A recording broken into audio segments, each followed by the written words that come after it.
Ancient Opinions upon Psychic Bodies by C. Massey.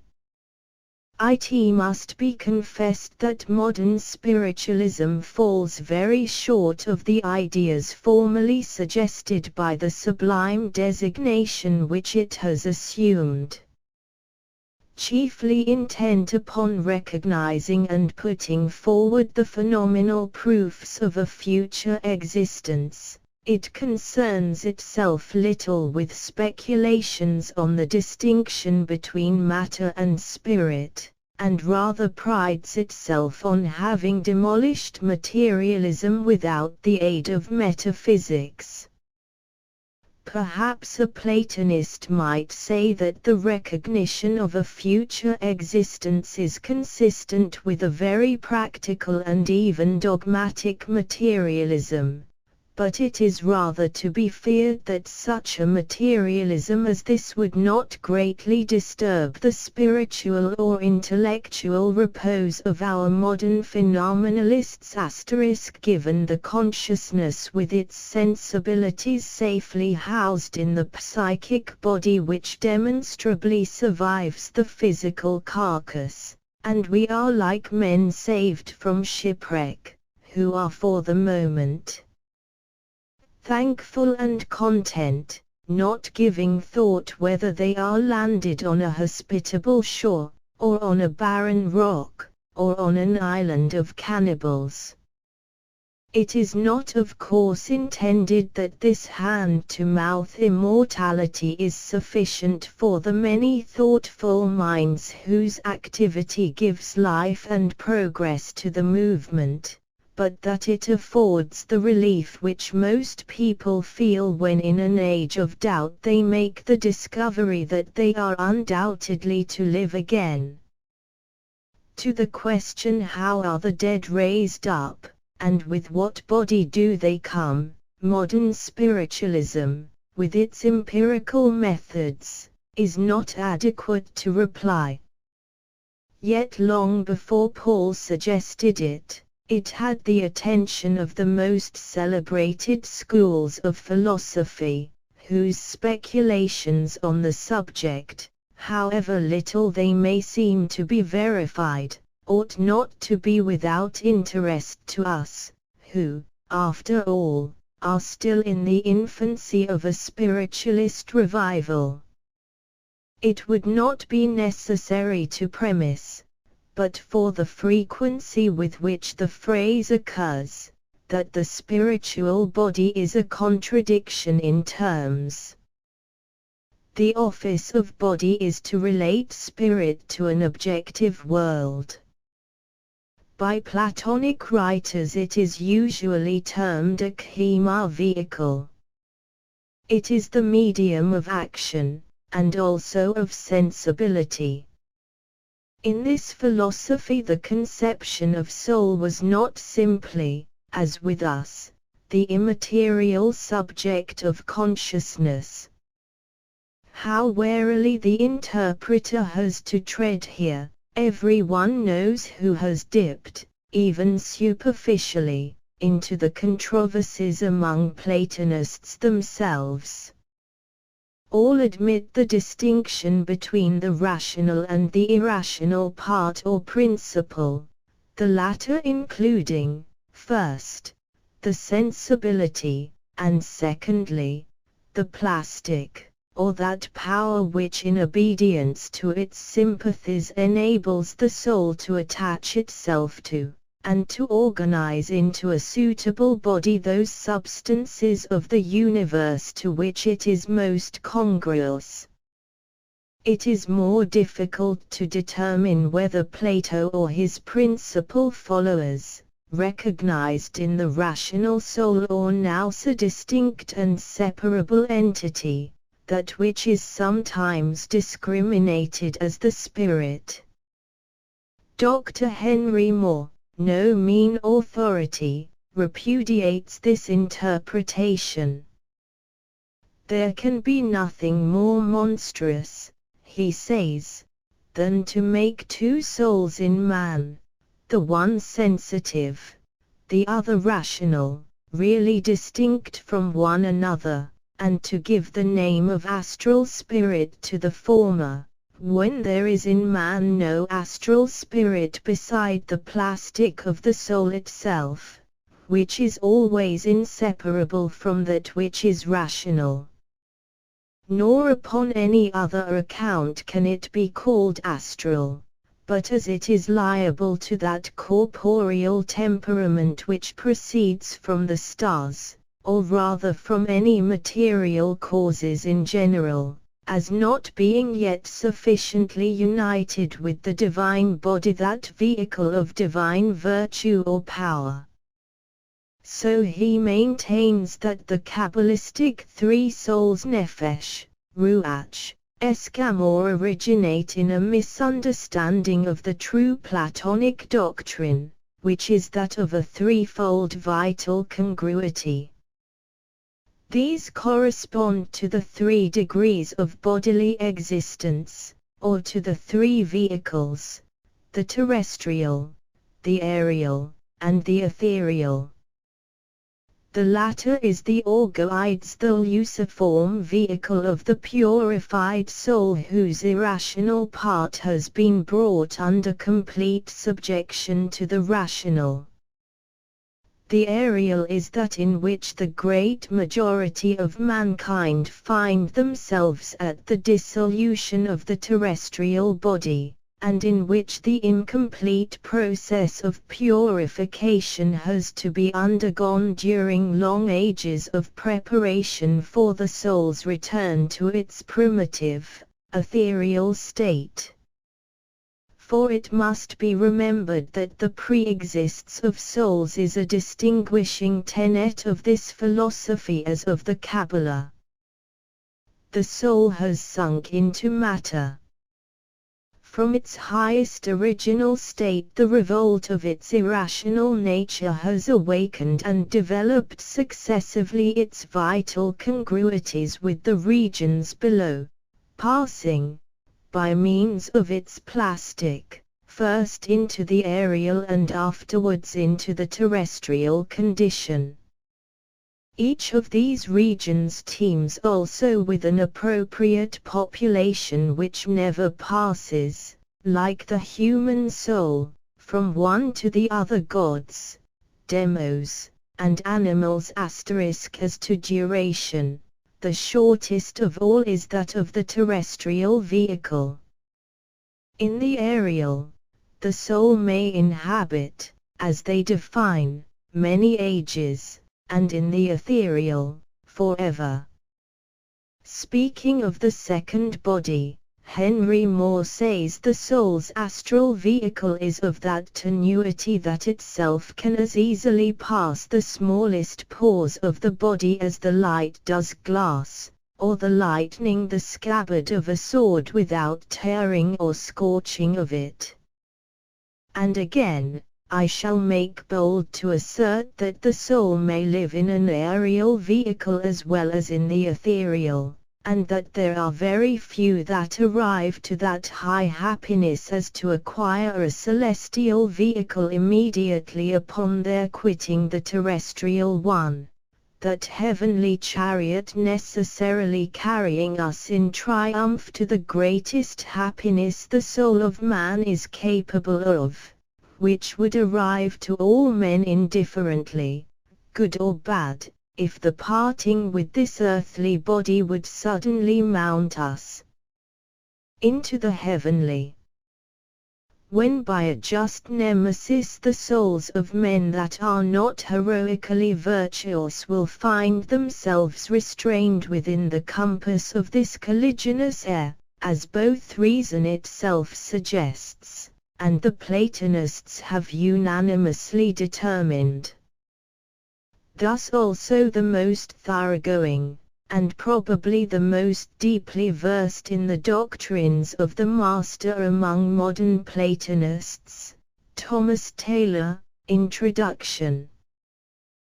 Do after this our divine philosopher informs that the pure soul will after death return to pure and eternal natures, but that the impure soul, in consequence of being imbued with terrene affections, will be drawn down to a kindred nature, and be invested with a gross vehicle capable of being seen by the corporeal eye *, for while a propensity to body remains in the soul, it causes her to attract a certain vehicle to herself, either of an aerial nature, or composed from the spirit and vapors of her terrestrial body, or which is recently collected from surrounding air, for according to the arcana of the Platonic philosophy, between an ethereal body, which is simple and immaterial and is the eternal connate vehicle of the soul,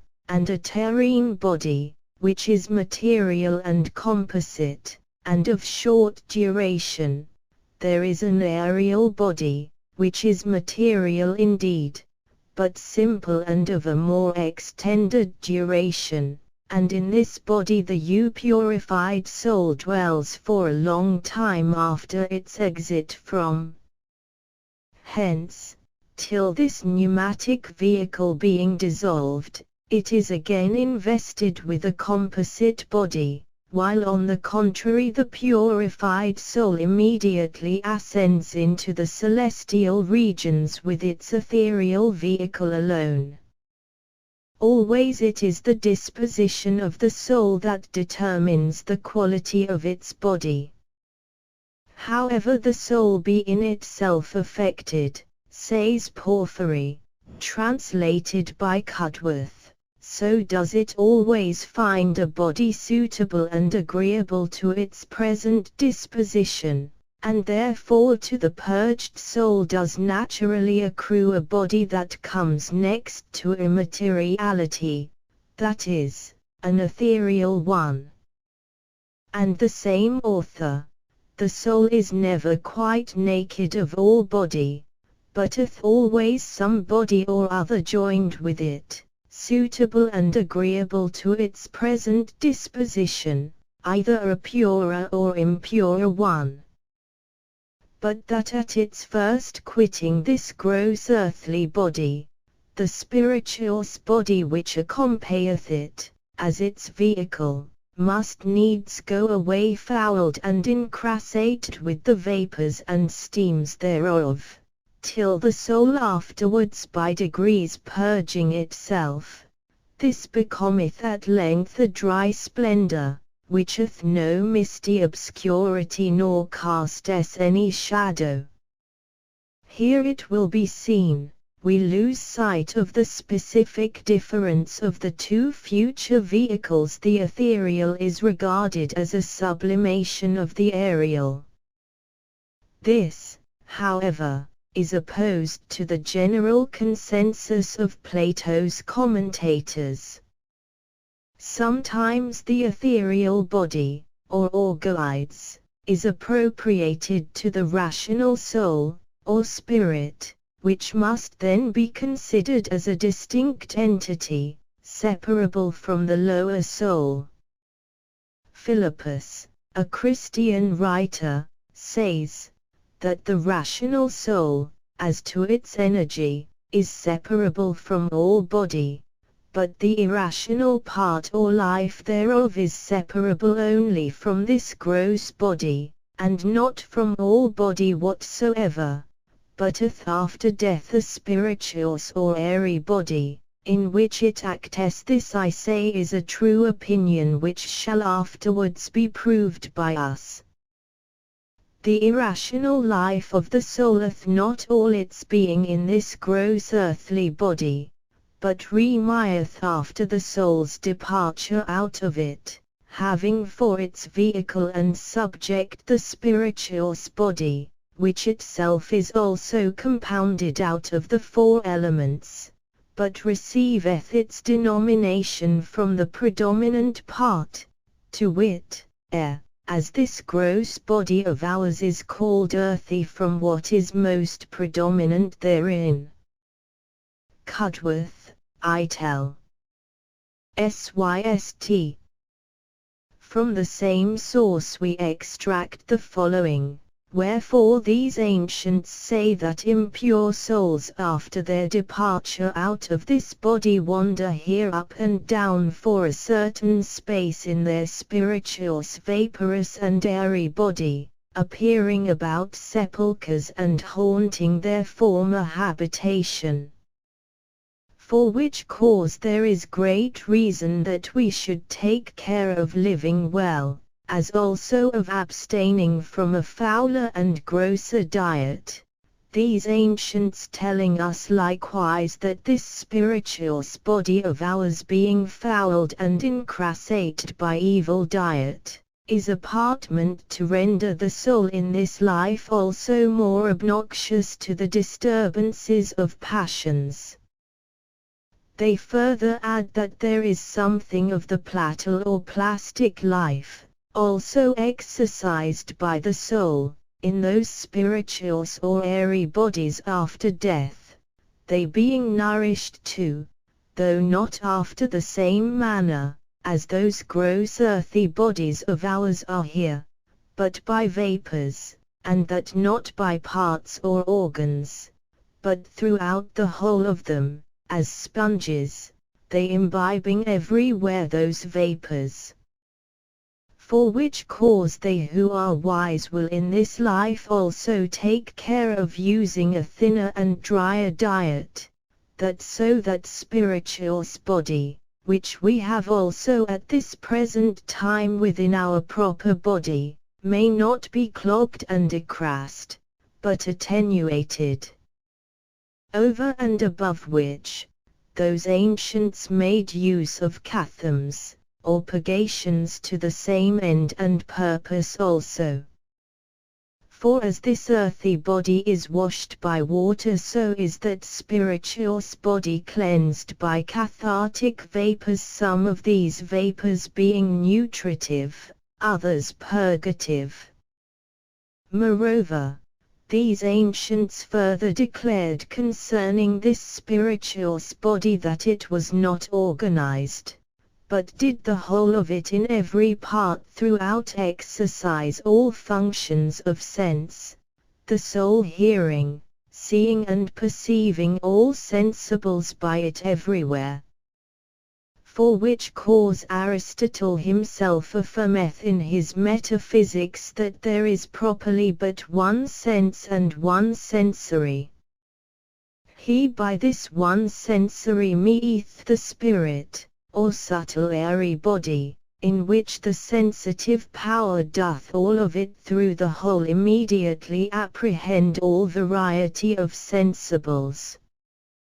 And if it be demanded to how it comes to pass that this spirit becomes organized in sepulchres, and most commonly of human form, but sometimes in the forms of other animals, to this those ancients replied that their appearing so frequently in human form proceeded from their being incrassated with evil diet, and then, as it were, stamped upon with the form of this exterior ambient body in which they are, as crystal is formed and colored like to those things which it is fastened in, or reflects the image of them.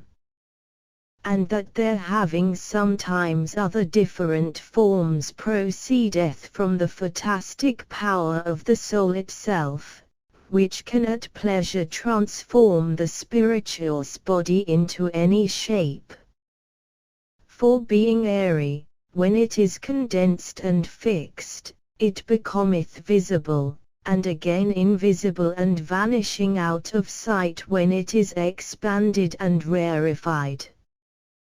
Proeminarist. De Anima. And Cudworth says, those spirits or ghosts had certain supple bodies which they could so far condense as to make them sometimes visible to men, yet is it reasonable enough to think that they could not constipate or fix them into such a firmness, grossness and solidity, as that of flesh and bone is to continue therein, or at least not without such difficulty and pain as would hinder them from attempting the same.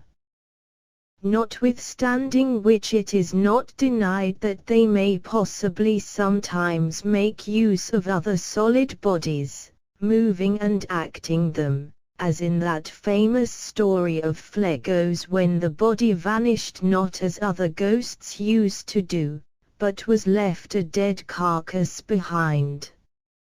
In all these speculations the anima moodi plays a conspicuous part. It is the source and principle of all animal souls, including the irrational soul of man. But in man, who would otherwise be merely analogous to other terrestrial animals, this soul participates in a higher principle, which tends to raise and convert it to itself. To comprehend the nature of this union or hypostasis, it would be necessary to have mastered the whole of Plato's philosophy as comprised in the Parmenides and the Timaeus, and he would dogmatize rashly who without this arduous preparation should claim Plato as the champion of an unconditional immortality. Certainly in the Phaedo, the dialogue popularly supposed to contain all Plato's teaching on the subject, the immortality allotted to the impure soul is of a very questionable character, and we should rather infer from the account there given that the human personality, at all events, is lost by successive immersions into matter. The following passage from Plutarch, quoted by Madame Blavatsky, Isis Unveiled, Volume 2 p. 284, will at least demonstrate the antiquity of notions which have recently been mistaken for fanciful novelties. Every soul hath some portion of nous, reason. A man cannot be a man without it, but as much of each soul as is mixed with flesh and appetite is changed, and through pain and pleasure becomes irrational. Every soul doth not mix herself after one sort, some plunge themselves into the body, and so in this life their whole frame is corrupted by appetite and passion. Others are mixed as to some part, but the purer part still remains without the body. It is not drawn down into the body, but it swims above, and touches the extremest part of the man's head. It is like a cord to hold up and direct the subsiding part of the soul, as long as it proves obedient and is not overcome by the appetites of the flesh. The part that is plunged into the body is called soul. But the incorruptible part is called the nous, and the vulgar think it is within them, as they likewise imagine the image reflected from a glass to be in that glass. But the more intelligent, who know it to be without, call it a demo. And in the same learned work, Isis Unveiled, we have two Christian authorities, Arius and Orage, cited for like distinction between spirit and soul in such a manner as to show that the former must necessarily be regarded as separable from the latter. In the distinction itself there is of course no novelty for the most moderately well-informed. It is insisted upon in many modern works, among which may be mentioned Hurd's Trichotomy of Man and Green's Spiritual Philosophy, the latter being an exposition of Coleridge's opinion on this and cognate subjects.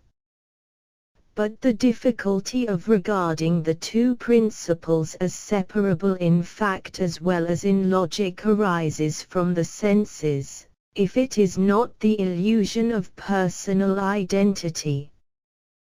that we are particle, and that one part only is immortal, the non-metaphysical mind rejects with the indignation which is always encountered by a proposition that is at once distasteful and unintelligible.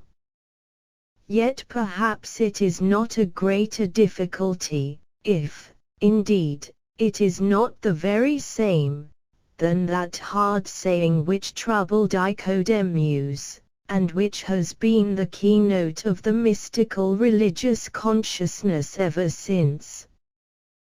This, however, is too extensive and deep a question to be treated in this paper, which has for its object chiefly to call attention to the distinctions introduced by ancient thought into the conception of body as the instrument or vehicle of soul. That there is a correspondence between the spiritual condition of man and the medium of his objective activity every spiritualist will admit to be probable, and it may well be that some light is thrown on future states by the possibility or the manner of spirit communication with this one. This audio file was created by Theosophical Basic. You can download it at theosophical.com.